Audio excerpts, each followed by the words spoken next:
certainly interested in seeing it. I think the big one for me is the Ghost. The Ghost to me is just such a powerful unit, because I think it really and again, I'm speaking from a Zerg perspective. Obviously Ghost is used extensively versus Protoss, but not that much versus Zerg. And now that they're cheaper, that snipe ability on Brood Lords.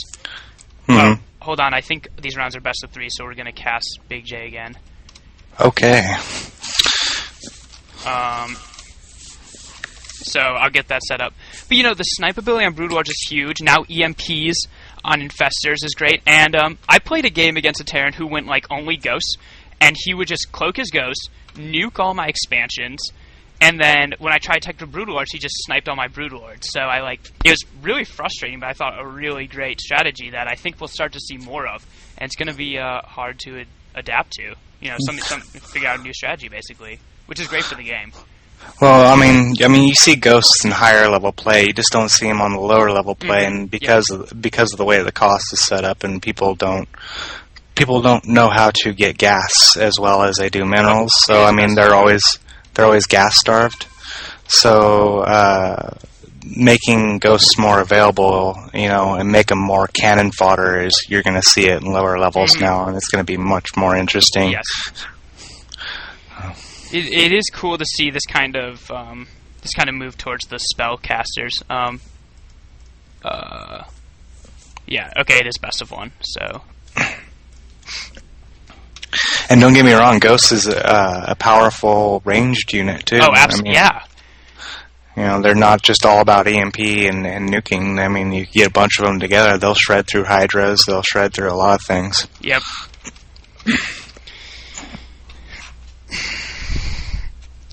So we're just we're waiting for the second round game here. I think it's I'm really interested to see how the game has progressed at the lower levels. I know everyone's talked at the higher levels it's getting more competitive.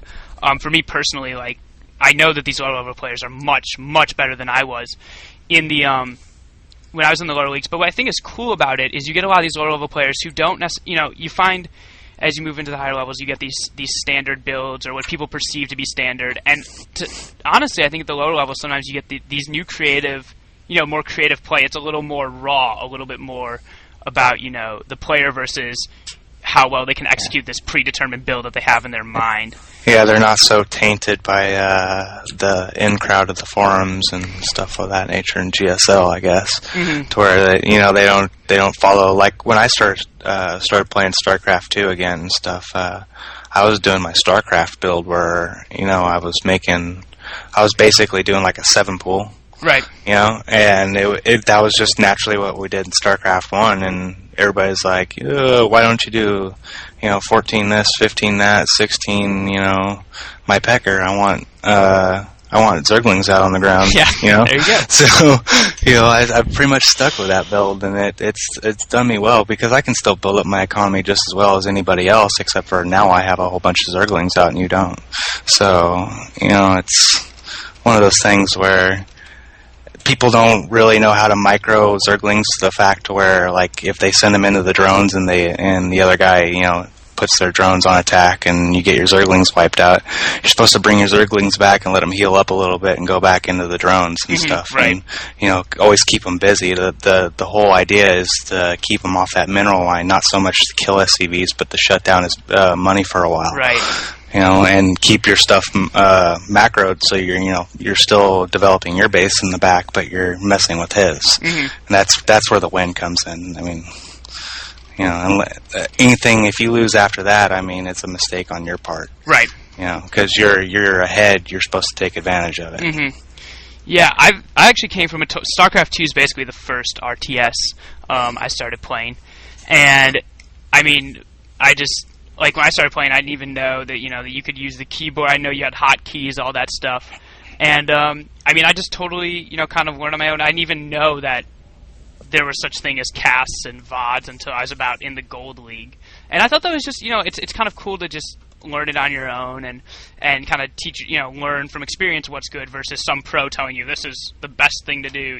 This is what you should be doing, and I think it's much better if you're able to think for yourself versus just following what you think is the best build because someone told you it was. Yes, I tend to favor the players that, they'll take advice on stuff, but they won't necessarily copy it all the time. These standard builds and things. They'll build off of it and make their own thing out of it, and that's where you see the really interesting gameplay come in. Is when you got two people that are trying to outsmart each other and not try to outform each other. Mm-hmm. So hopefully, I like the Silver League just because of that right there. Yep, I totally agree with you. So, what's the word on our match here, Big J? I think we're moving kind of... I mean, we had a very quick first game, so I think we're just kind of waiting for other games to finish up. Oh, I see. Hopefully let's see if we can't bring up something here. The Thors now have a 200 max energy. Oh, yeah. That's kind of interesting. I don't see 250 millimeter cannons used very much at all. Yeah, they were kind of, it just wasn't really fair because, you look at what's the obvious counter for Protoss versus Terran Mech, and that's got to be the Immortal. It's really the Protoss unit that takes care of armored units. And now you have a Thor, which can use its ability to one-shot an Immortal, and, that's just really... what is Protoss supposed to do in that situation? I guess they can mass a bunch of Stalkers, but it just kind of takes away their obvious counter. Yeah, the thing about it is anything that you mass against a Thor is going to do 10 times better because he's a splash damage in the air and the ground. So, like if you're playing Zerg, it's not a good idea to mass a bunch of mutas together to try to take out a couple of Thors. It's not going to work. You're going to die. And... I like using, for instance, Ultralisks against Thors. I mean, there's no other answer to them. If you go Hydras against Thors, you're going to get wiped out. You go Zerglings, of course, you're going to get wiped out. Infestors, if you're good at micromanaging and stuff like that, and can keep them away, you might be able to get the advantage on them and get some infested Terrans in there and get some damage done. But, you don't got very many options when it comes to Thors except for just sending a pile of units in there and just trying to kill them. Mm-hmm. And the best advice I can give is a good player is always going to send a couple SCVs with his Thors to keep them repaired. Knock out the SCVs first off before you do anything to the Thors. So, you inhibit the ability for them to repair, and your damage can stick. Yeah, it seems like there's a bunch of confusion. That last round was supposed to be best of 1, but apparently there's some kind of rumor going around that it's supposed to be best of 3. But yeah, this next round is supposed to be best of 3, so whoever we cast next should have a 3-game set between them. So hopefully we'll get this confusion sorted out. We can get into another game soon. Yeah, I know we're kind of drying up here, aren't we? Yeah, there's much going on around here.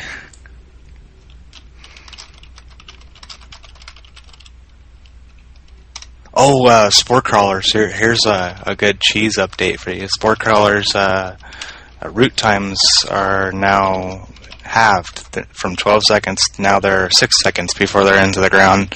And you're going to see a lot of ZVZ cheese over that. Well, I don't know. Well, it's Spore Crawlers, though. It's not Spine Crawlers. It's the anti-air unit, not the ground unit.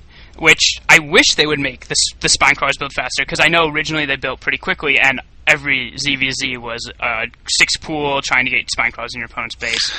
Well, I know. The thing is if you do the cheese right, you put Spine Crawlers and Spore Crawlers out and get the Overlords as well as snipe shit. Gotcha. Okay. So, yeah, you gotta be able to move the Spore Crawlers around and get those Overlords before they move out of the way. And this is what's going to change that, and you're going to see a lot of that now.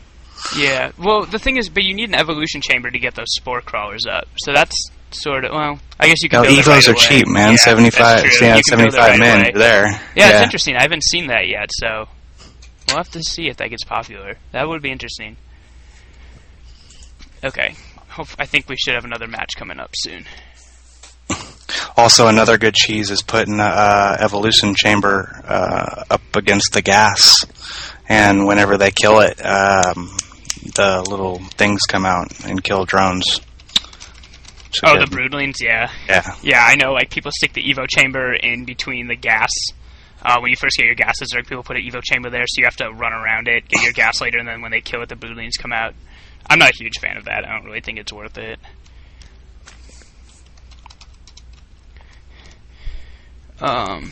Okay.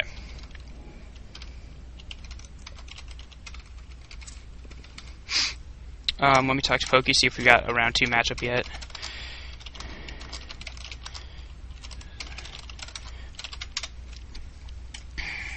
Yeah, but if you're interested, Clanfitty has tournaments like this for all levels.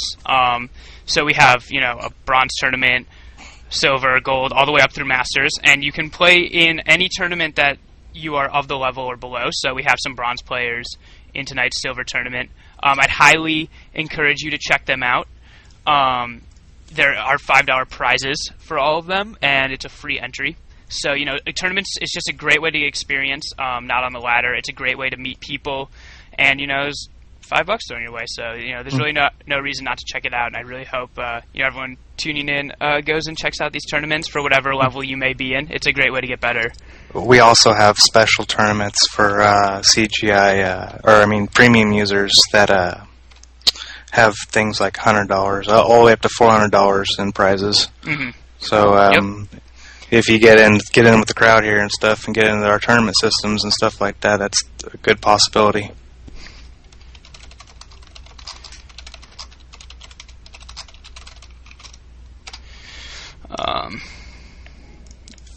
Let's see if we've... Jeez, it's taking a long time.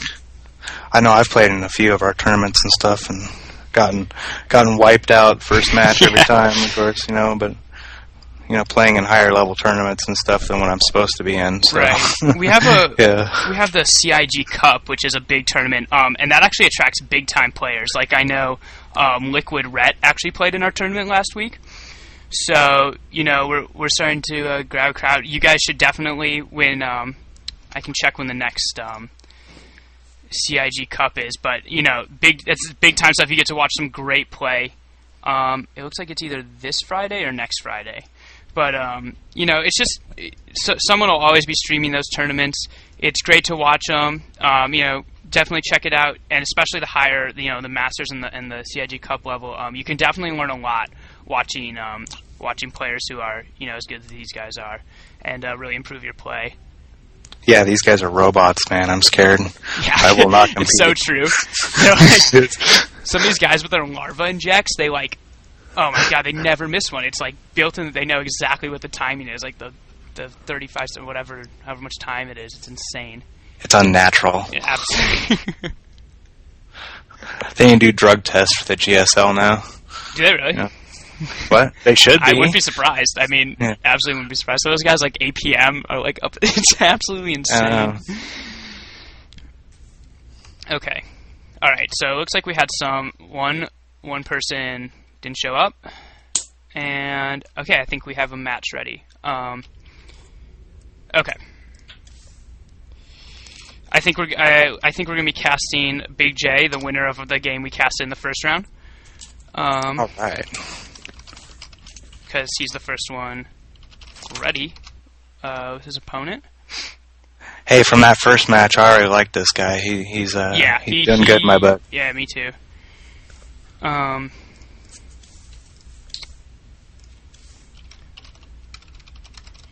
Okay. Yep. So I'm gonna get the game set up. Let me just check what the map is with Pokey. Should be up on the website. Also, our website is clan-infinity.net. Go check us out. And that's where you can sign up all the tournaments you're talking about. If you want to join, you can apply there. Okay. And where is this? I encourage you to apply. Yeah, absolutely. Yes. Any level. Yeah, it's great. Like when I joined, dude, I was just such a noob. I mean, just tell me about it. total trash. I mean, I'm just serious. Like I didn't know how to macro or anything, man. I was just horrible and stuff. And they came and helped me out. Masters came and helped me out. Mm-hmm. Because here I am a bronze. Right. So, I mean, that's what you get around here, you know, and that's what you need to improve your game is just somebody to explain it to you in human terms on how to do things. And, you know, here you are playing Diamond, you know, and here, you know,